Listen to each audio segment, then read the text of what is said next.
All right, so you're the person that I'm trying to train to today, right?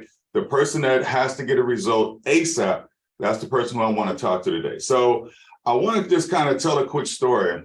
And this story started back when I was about in the 5th grade. And I grew up in Inglewood, California, as you guys all know. I grew up on 97th and Crenshaw, right? People know what Inglewood is up to no good, right? Everybody's heard that. 97th and Crenshaw. I had 2 parents, mother and father, great marriage, 40-something years till my dad passed. My sisters, I have 1 older sister. I have 1 younger sister, so I'm the middle child. I'm the only boy in the family, in our immediate family. And you guys know Inglewood, like I graduated high school in 1985. So our neighborhood is just full of gangbangers, blood. We lived in a blood neighborhood, a lot of drug dealers around us. They worked overtime at trying to recruit me, because I was the only guy in our family, to be in gangs and try to sell drugs and things of that nature. Like these gang members, I remember when we would get out of elementary school, it was about 3 blocks around the corner from my house. And as soon as the bell rang, it was like, man, running through the airport like OJ. You guys remember the OJ Hertz commercial when he was jumping over the luggage and things like that? It was like trying to get home 3 blocks sometimes took 2 hours because you're trying to avoid gang members trying to jump you into gangs. And they would try to force you to get into where we live was a gang called the Inglewood family.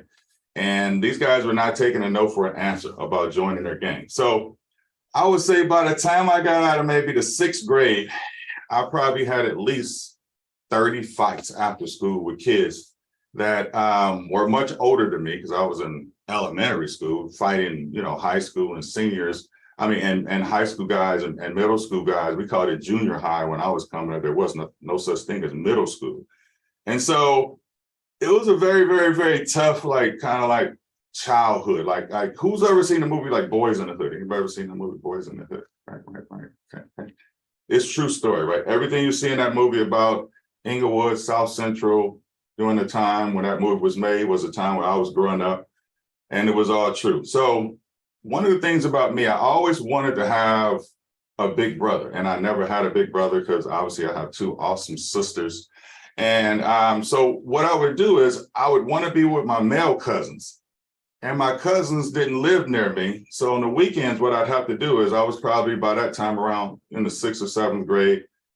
I would get home, I would get on the city bus, take 3 buses, and I would go to South Central LA. Now, Inglewood was pretty rough. But South Central LA was probably 10 times worse when it comes to gang violence, like unreal, right? The good thing for me is one of my older cousins, he was in charge of all the Crips in South Central LA. So nobody ever bothered us. We kind of had like a protection around us, which is kind of rare. Like I remember one time, one of my best friends, his name's Alan, and I said, hey man, we're going to South Central. He's like, well, I'm not going to South Central on the bus. And he went with me because he knew my cousins were some pretty notorious guys. And when we got off the bus, my grandmother lived at 52nd and Central, like right in the heart of South Central LA. And at the corner, when you get off the bus and you walk down the block, everybody knows who lives on that block. Like everybody knows.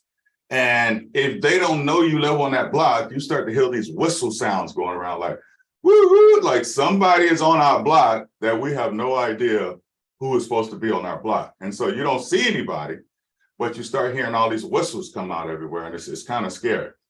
The good thing for us, like I said, my cousin, he controlled the whole neighborhood, all the Rolling 60 Crips in LA, which is probably some of the notorious Crips that are out there. And nobody bothered us, which was good.